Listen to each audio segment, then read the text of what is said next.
Time for On the Money, presented by Embassy National Bank. Now, here's your host, Joe Moss.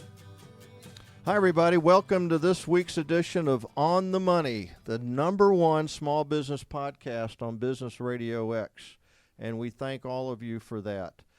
This show is sponsored by Embassy National Bank, and we discuss topics and small business stories designed to help small business owners succeed, because Embassy National Bank loves to help small businesses. I am Joe Moss, your moderator and president of Embassy National Bank, and we come to you live from the global broadcast studios of Subaru of Gwinnett, a great facility, and really glad that they are one of our sponsors. Today we're going to talk to a very interesting company that has had plenty of ups and downs in their world. It's a company called Clear Skies Restoration. Owners are Brett Levine and Wilson George. How you guys doing? Doing fabulous. Doing well, Joe. Good. Tell us a little bit about Clear Skies Restoration. Brett, you want to run with that? Sure, absolutely. With Clear Skies Restoration, we are a full roofing and restoration company. We actually specialize in working with insurance companies, clients' insurance companies rather, to get most clients' roofs approved by their insurance company. The only thing that the clients normally pay is their deductible. And this is a really tough industry to be in, isn't it? It is very difficult. It's very competitive. You deal with a lot of insurance companies where they don't want to pay for a client's roof, so we're battling the insurance companies a lot of times, as well as other roofing companies as well. So what kind of strategies do you use with the insurance companies? Are you trying to help them a little bit in order to get their attention, put a little sugar on it, or do you get combative, or how does all that work with an insurance company? Well, every insurance company is different. Every insurance company has different criteria for what they want to pay for a client's roof. One of the insurance companies that's one of the hardest is Allstate. A lot of times they'll deny a client's roof, whereas a lot of other insurance companies, the same roof they'll actually pay for. So every adjuster is different, every insurance company is different. It just depends on what's going on with that actual roof and that actual client's claim. Now, do y'all run into the same adjuster from time to time? It depends on the area that we're working. If there's a heavy storm, if a big storm has come through, we'll meet up with the same adjuster on several homes for the same insurance company. And so we do tend to build a good rapport with most insurance adjusters. And Atlanta's a good place for this kind of business because we do get our fair share of storms. Is that fair to say? Absolutely. We get storms every year. Sometimes they cause more damage than others, but we definitely have a lot of hail and windstorms all the time in Metro Atlanta. And from our experience at our home, you really don't know whether you've got roof damage until someone climbs up there and says, aha, you got roof damage. That's absolutely right, Joe. The insurance company, after a major hailstorm, they're not going to call you and say, hey, we had a major hailstorm. Would you like for us to come out and inspect your roof? It's you as the homeowner has to have the due diligence to have a trusted contractor that knows what he or she's doing to come out there, do the inspection, and actually follow the next steps, which would, of course, be calling the insurance company, filing a claim. We actually come out there, meet the client's insurance company, and so we're up there on the roof with the client's insurance company to make sure that we get as much stuff paid for on that claim, whether it's the roof, gutters, interior, anything else that could be damaged by the storm. Now, does Clear Skies have, are they known to the adjusters that come to this area? So if they know they're going to be seeing you, that there's probably a rapport there, they can trust what you're telling them? It depends on the storm. If there's been a lot of activity in the area, Brett has a really good rapport with his experience in the industry. Brett's been doing this for 8+ years, I think. Almost 7. For 7 years. So Brett's experience with the adjusters in the area is hands down more than mine. So as time goes on, we do get that rapport going. So they know when we're up on that roof, if we say that it's damaged, 9 times out of 10, what it is we're saying is correct. What insurance companies do you guys enjoy dealing with? Well, I prefer. I mean, some of the best are Chubb. They actually they insure $1 million homes and up. That's probably my favorite insurance company to deal with. State Farm most of the time is good to deal with. Liberty Mutual most of the time is good to deal with. Some years Travelers is, some years Travelers isn't. They tend to switch. So it really depends on what year it is. I don't know. There's a lot of stuff in the news right now with Allstate and some of these other insurance companies denying claims on the discontinued Atlas Chalet shingle. So that's another thing that we deal with in our industry. It's a discontinued shingle. A lot of clients don't know if they have that shingle on their roof, you can't do a repair on it. So these insurance companies a lot of times will actually pay to do a repair. And there's a big thing with the insurance commissioner going on right now with that as well. Well, that's interesting because a homeowner's insurance policy comes up every year for renewal. And one of the considerations that a homeowner probably doesn't think about is if something happens, who is going to be the best to deal with if something happens. So they probably ought to, is there a way they can call you guys and say, what are your experiences if I have roof damage? What are your experiences with people that'll pay? But is there a place out there that a customer can go and look up data like that?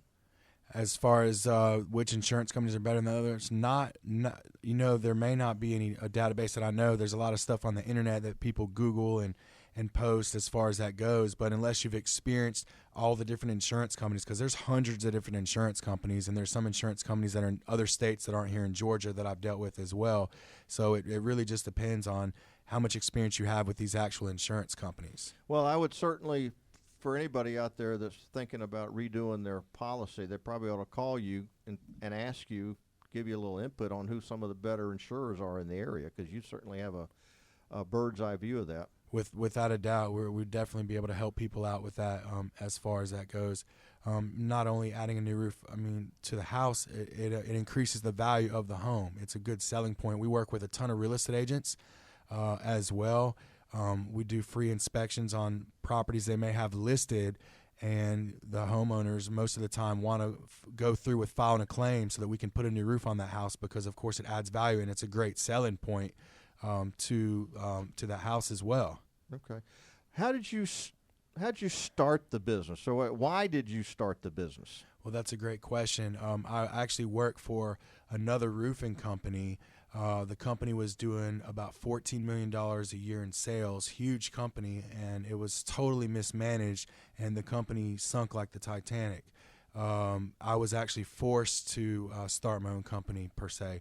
I ended up losing out on a lot of commissions that were owed to me, and it was a very, very bad experience. So I said to myself, I want to start a company that's done right, that's not mismanaged, that the sales guys are treated well and fair, and that's going to be long-lasting. And 3 years later, we're still in business, and we're still rocking and rolling. And Wilson, how did you get involved in Clear Skies? I was actually working for a marketing company at the time, and Brett was a mutual friend. I met him through a mutual friend, and when he came with the idea of Clear Skies, it was a great idea. I had never been in the industry before, something I was extremely interested in. And the rest was pretty much history. I had a background in operations management, being in the military, so we have worked so well together throughout the years. We've been able to build, through all the good and the bad, a successful, long-standing company so far. And what roles do you play? I think I can guess, but why don't you tell me? I think, Brett, you're probably the sales guy. Wilson, you're probably more operational, getting everybody out on the site kind of person. I'm more operations, customer service, okay. Personnel management, and Brett would be the sales. And how do you on a day-to-day basis, how do you guys run the business? Are you collectively in an office? I mean, are you separated? Is it a day-to-day contact? How do you manage the day-to-day business between yourselves? Every day is different. It depends really how many roofs we have going on or what exactly we have going on with sales guys and our sales force. We both have home offices that we do a lot of work out of as well. We have an office in South Carolina, so we are licensed up there as well as our office here in Alpharetta, Georgia.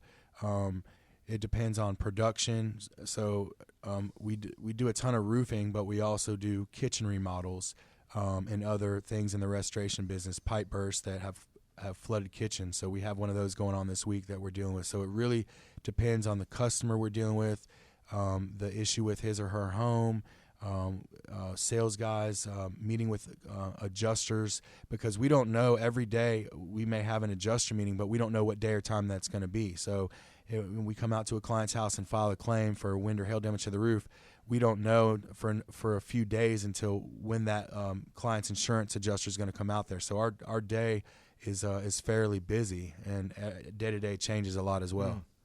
What are some of the things that haven't worked that well in your business, and how have you overcome them? Well, one thing that hasn't worked well is teaching other guys the business per se, teaching sales guys how to sell a roof and how to work in this industry, because it comes back to bite us sometimes. These guys have started their own companies behind our backs, taking clients from us, snag deals. So it's just one of the things that doesn't work all the time. See, so when you say that, it's not a training issue. It's not that we're not training them. It's that we're training them almost too well, because we have had several people. We've trained them. They go out and they start their own company, so we end up training our own competition. All right. You're listening to On the Money. We're talking to Clear Skies Restoration, and we're going through their business model, getting into some detail of some of the wins and successes and some of the things that they've had to deal with along the way. And we're talking about the sales force and overtraining people. Do you think you can overtrain people? I don't think that there is any way to ever overtrain somebody. With our business, we want salespeople to come in and we want them to be successful. The more successful our salespeople are, the more successful we are as a company. We want them to come in. We want them to be fruitful. I think it's the grass is greener on the other side syndrome. We have had several people who have come in, been extremely successful, decide they're going to do their own thing, and then 3 months later call us back looking for a job again. And at that point, it's a loyalty issue. I'm a military guy. Brett wasn't. I take loyalty very seriously. We're a family. That's how we do things, and that's why we run as smoothly as we do. So we want our salesmen to be successful, so we'll train them as well as Brett has trained me, and as well as he's trained himself. So I don't think we can overtrain. I don't think you can either, and you're talking about an issue that hits any company out there. In the banking world, we train lenders all the time, and then they'll go other places and train people. So, I mean, it's, imitation is the best form of flattery. So the more you train, the better you're making the industry. And I guess the issue you have is there tends to be a low barrier of entry for someone to get in this business. You mentioned licensed. They have to be licensed with the state of Georgia. Is that correct? In Georgia, they do not require a roofing license in Georgia. In South Carolina, where our other office is, they do. They don't even require workers' comp or general liability in Georgia. Our company, of course, does have workers' comp and liability. So that's a real good question. If you're talking to a roof salesman, are you in other states and are you licensed in other states? But do you follow the rules of the road of typical licensing, which is, do you have workers' comp? Do you have performance bonds?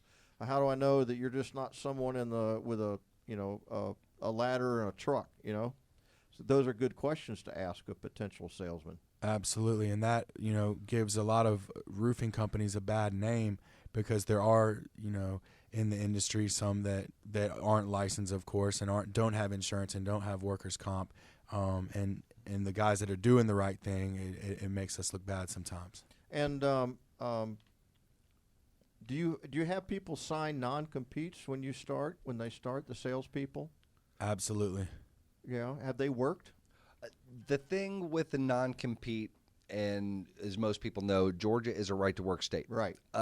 So a non-compete is a great piece of paper, but essentially that's what it boils down to at the end of the day. It's a great piece of paper. But if people want to fight that, end of the day, a court's normally going to side with the employee. Unless they've taken a trade secret. Correct. And because of the business that you're in, there's probably not much that you can protect given the type of work that you're in, unless I'm wrong. There is what we do is I would love to glorify it more than what it is, but it's just about anybody can do it as long as you're not afraid of heights, and you have a drive to go out and work work hard. It's not easy. It's not for everybody, but you have to have that drive to go out and do it. So if what have you tried to do to make yourselves look different? Because you're a company in a very competitive industry, much like banking is. I mean, there's a bank on every street. What do you try to do to make yourselves look different? I know one thing that we do is we work with a lot of high-end homeowners. When people that have these multi-million-dollar homes, they want to deal with someone that's presentable, that knows product knowledge, that's going to take care of their home the way they would take care of their own home as far as that goes. So that's one of the things that we do. The other thing is we do a lot of specialty roofs, tile, cedar shake, slate, which are a lot of those roofs are pretty rare here in Georgia, but we have the knowledge and the experience of doing those types of roofs here in Atlanta and, of course, South Carolina as well. So not every roofing company can do those. And a lot of roofing companies can do roofs. A lot of roofing companies don't and can't work with the insurance companies to get claims approved. That's one of the hardest things about this business is getting. We've had some really, really huge residential claims as well as expensive commercial claims, and it's just a lot of times convincing the insurance companies to pay $250,000 or whatever the claim may be is not the easiest thing to do in the world. There's certainly got to be a talent to point out exactly what the insurance company needs to hear, I would think. It's definitely not easy, and it's taken a lot of experience over the years and learning what adjusters want and what the insurance companies, how they work, because a lot of times they definitely don't want to pay for a claim. Now, do you have your own installation crews? We have all of our guys are subcontractors. They've been with us for a while. We have a ton of different crews. We have gutter crews, roofing crews, painters, drywallers, flooring, cabinet companies. So they're all subcontractors for us, but they've been with us for years. So that's the business model that because some people like some builders put all their labor on their payroll so they can count on them. But your business model is to go the subcontractual route. And how do you make sure that you keep your subcontractors loyal? How does all that work? Well, actually, for our roofing crews, a lot of them actually work for multiple different roofing companies.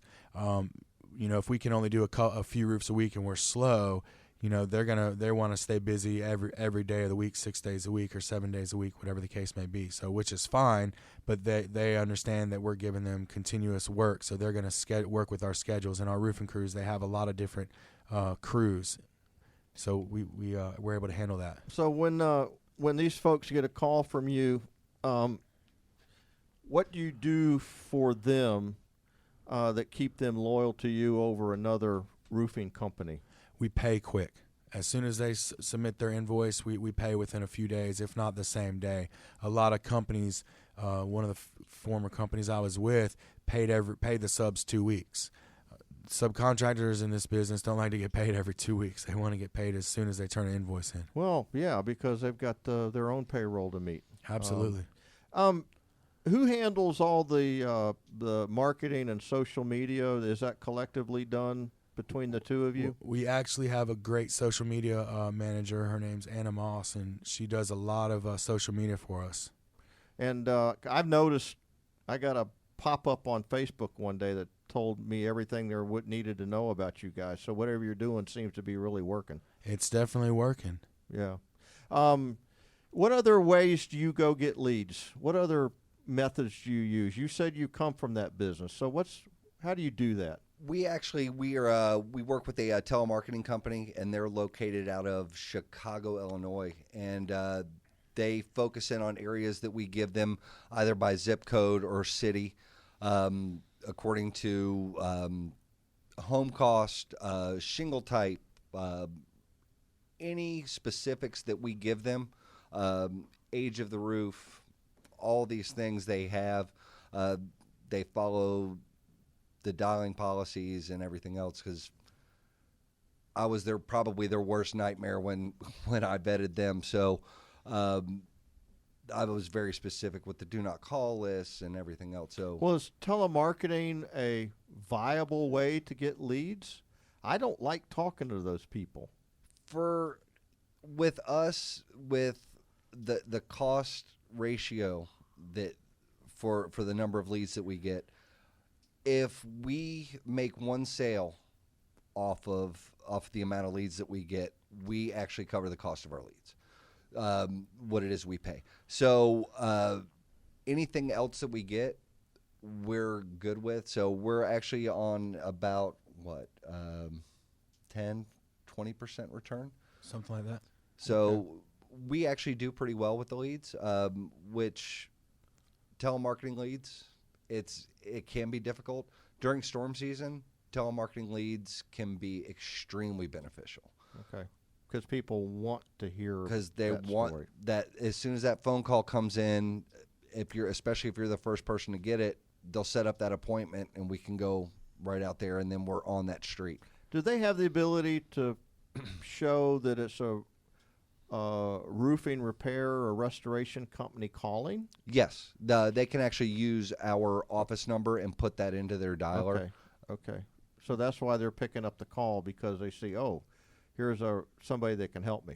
Correct. And the way now auto dialer systems work, they're so sophisticated now. You can plug in any number you want, and it will actually show up on your caller ID. Sure, kind of like a Google phone. Yes, Okay. exactly. Well, let's go back.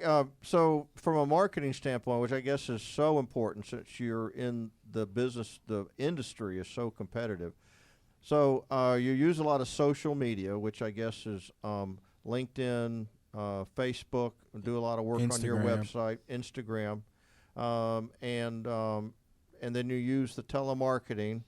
What about mailers? Have you Mailer? We've used mailers before. They're expensive, and you get they're a very about $4 or $5 get an a envelope, very right? small return. The best way that we generate business, other than referrals, is actually soliciting. If we're in a neighborhood and we just did Mr. Smith's roof, we're able to go up to the next door neighbor and introduce ourselves and let them know, hey, we just did Mr. Smith's roof. We just got everything approved by his insurance company. It costs him little to no money out of pocket.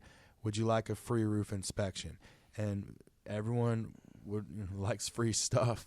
So to get a free, a brand new roof to little to no money out of pocket, it's a no-brainer. It got my ear because we didn't even know we had damage. And the next thing I know, 3 weeks later, I got a brand new roof.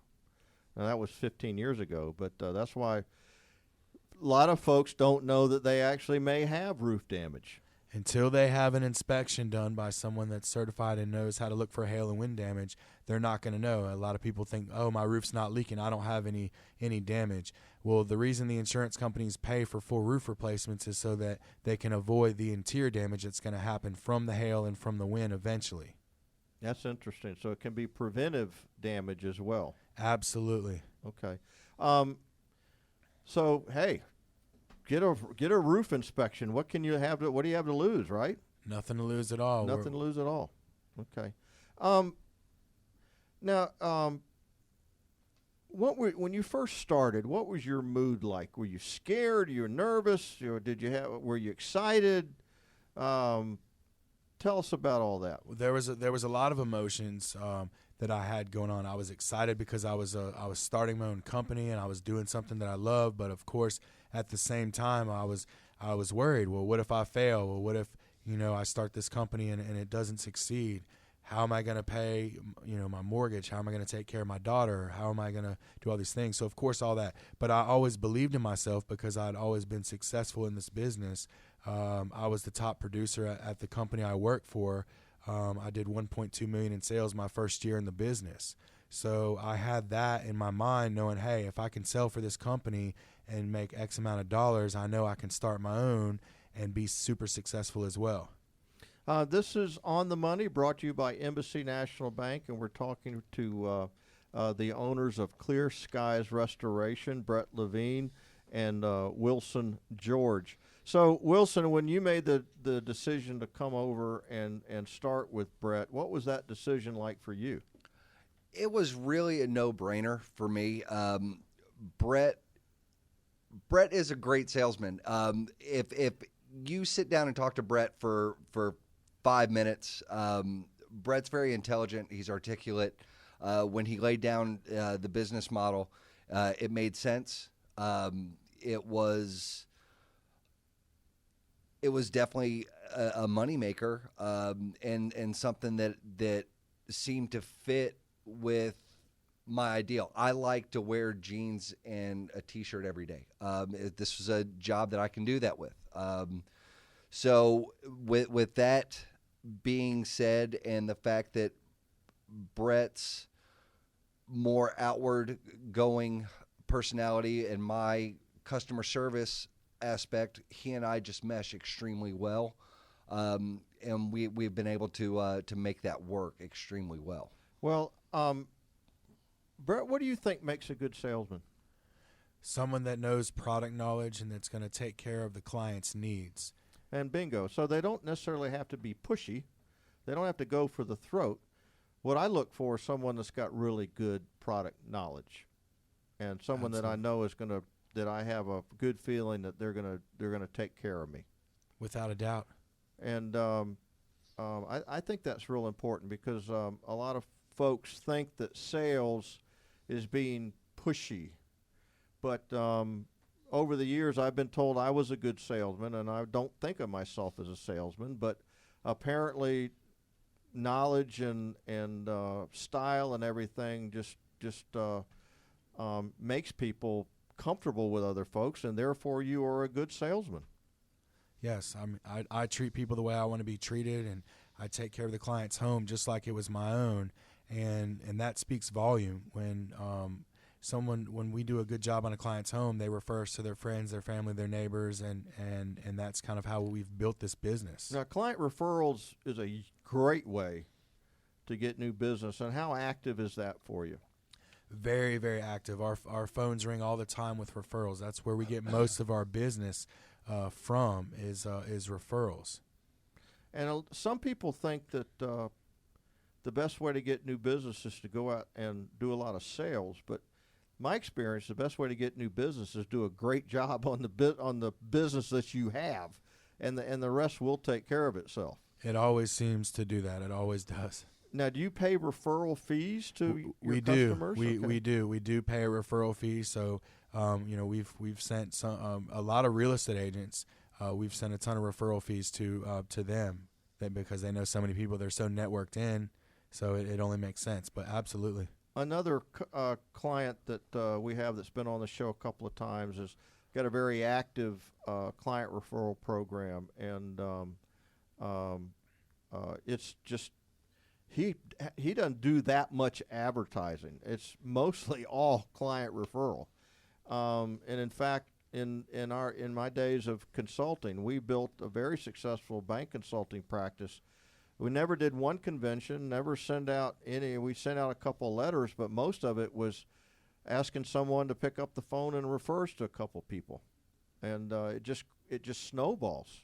We have tons of clients that we did such a good job with their roof that they've referred us to all their neighbors and friends and pretty much their whole Rolodex. Right, and that's a lot of times small business people don't ask for that.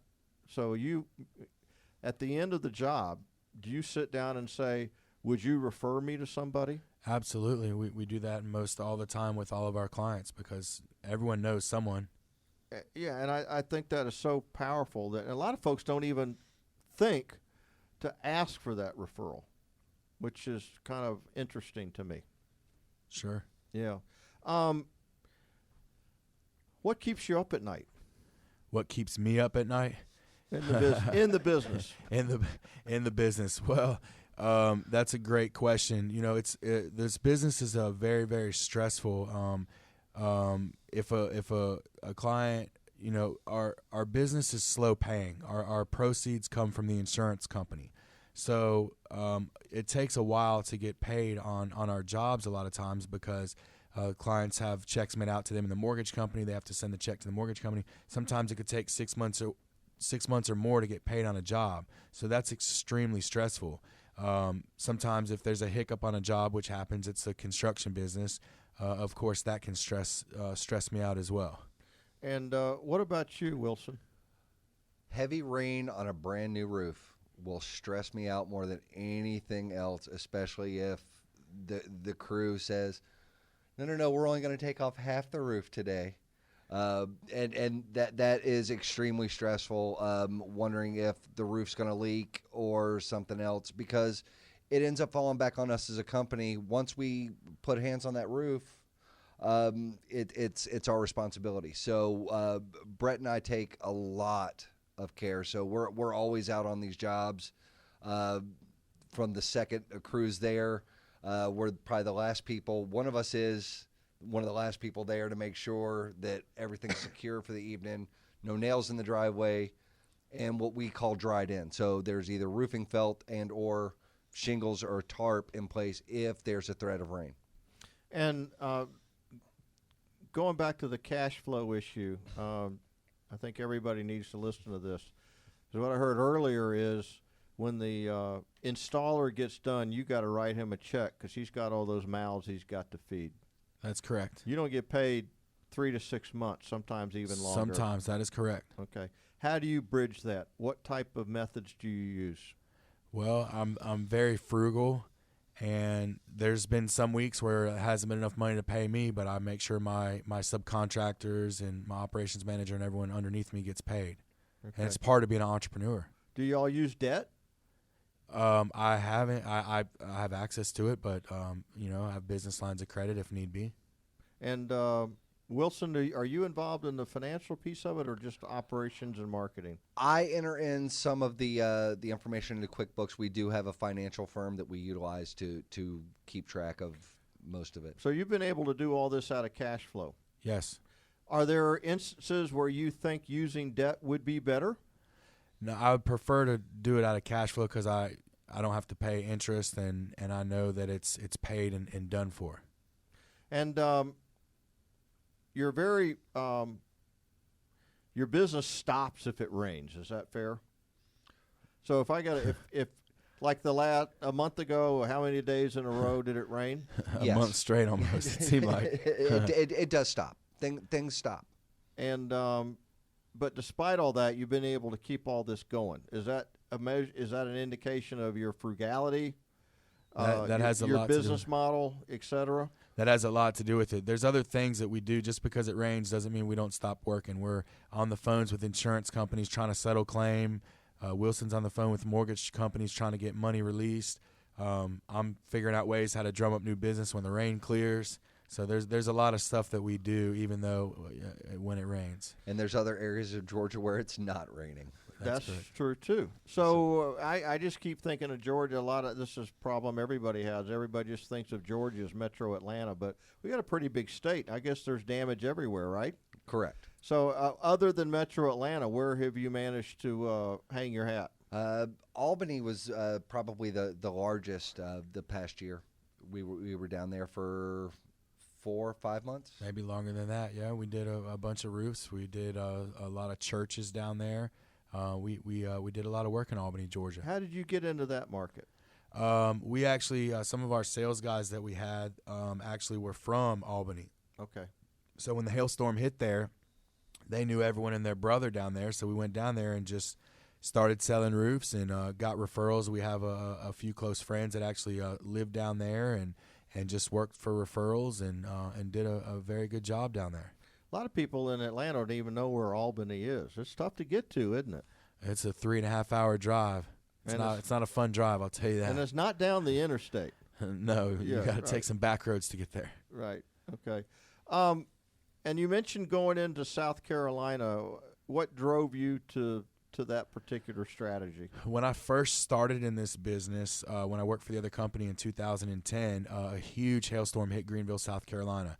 And it was my favorite hailstorm to work. I learned the most. I really succeeded up there. And the market is way different than Atlanta. People are way more friendlier in Greenville, South Carolina, than when you knock on their door than they are here in Atlanta. They're more apt to listen to you. And so Columbia and upstate Greenville, South Carolina got hit with a hailstorm in 2014. 2014. So we decided to go up there and scout it out, and we got some big deals up there, and we just decided to keep our office open up there. So it's a good market. I think it'll always be a good market, and it worked out well for us. When you go into that market, what do? Do you start by knocking on a door? We start with telemarketing, and we also start by knocking on doors where we know we have weather tracking software where we know the hail and the wind has messed up a city or a whole county, and we're able to zoom in and focus on that entire area. Okay. If I'll let both of you answer this question. Brett, if you have some advice to a young, well, not have to be young, but someone who has got a business idea and is thinking about jumping out there and getting it done, what kind of advice would you give them right now? I'd say follow your heart, and if it's something you truly believe in and it's something that you love to do, I would say go for it. Wilson? I would say cross your T's, dot your I's, make sure you have everything planned out, make sure you have a little extra money in the bank, and then go where your heart leads you. Definitely do it. Definitely do it. You don't know if you're going to succeed unless you give it a shot. And a lot of times that's hard for people, isn't it? Absolutely it is. Absolutely. Entrepreneurialism is not made for everybody. Some of us best stay away. And we've had conversations here about whether to make it a business versus keep it a hobby and that type of thing. And a lot of people make the mistake of trying to turn a hobby into a business. Clearly, this has never been a hobby. This is something you're good at, that you got to be technically inclined to do, and a good product knowledge. It looks like that from what it sounds like, you guys have got a great future given where you've come from and what some of your plans are going forward. Absolutely. Our plans going forward are to expand, and grow the business. We'd like to be in multiple states in the next few years, and of course have a much bigger sales force, as well as getting into the more commercial side of it than residential.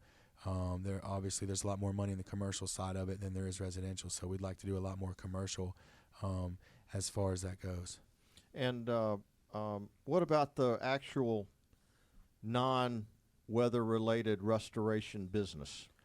That's something that kind of pops our way. There's a lot of that going on in this town. There's a ton of that going on, and we're doing a lot of water remediation and mold remediation stuff as well here lately. Pipe burst, a lot of that. I actually ended up remodeling my entire kitchen because the dishwasher flooded. Basement remodels. And basement remodels as well. Well, gosh, we've had our basement flood 3 times. Those are not fun days, but it's good to have folks like you that'll come out and just get it done. Absolutely. My cell phone is always on for people to give me a call. My number's 404-552-8142. If anyone has any questions or would like a free roof inspection or would like to know more about our company, we're always here to help, and we look forward to working with anyone. Well, I appreciate it. And, we've run out of time. I think it's been a great conversation, some of the things that you've run across and how you've overcome the obstacles, and that's a lot of what we do on this show is try to give people some examples of real life experience and how to get around that. But one thing that's impressed me is your product knowledge. And the other thing is you may not know if you have roof damage, and it's not going to cost you anything to get an inspection. So just call them, call Brett, call Wilson, get a roof inspection. What do you have to lose? And they're the best at it. So, well, that's the end of the show. Thank you guys for being on the air. Thank you for having us. Thank you. And their website is clearskiesrestoration.com. Brett Levine and Wilson George. And as Brett indicated, the phone number 404-552-8142. So, well, listen, that's our show for today. Thanks, guys, for being on. As you know, we are the _1 small business show on Business Radio X, and we're presented by Embassy National Bank. Our Twitter is _the_money, and then the number 1. You can listen to any of our episodes at onthemoney.businessradiox.com. We're out there on iTunes, so look for onthemoney.businessradiox on iTunes, and we're also streaming on YouTube these days. So go to the Gwinnett Business Radio X Gwinnett Studios on YouTube, and you'll see the streams of On the Money. And so until next time, I'm Joe Moss at Embassy National Bank. And a couple of things that we like to leave you with, and I've got another one to add today, thanks to these guys. Be careful out there. That's the first thing we always say. Leave fear in the back seat. We talked about that a little bit today. Stay authentic. We learned that last week, and I guess the thing I'm going to add is get to know everything about your product, because that's what makes a good sales strategy, is the knowledge of the product that you're selling. So until next time, good to be with everybody, and we will see you next time. Thank you very much.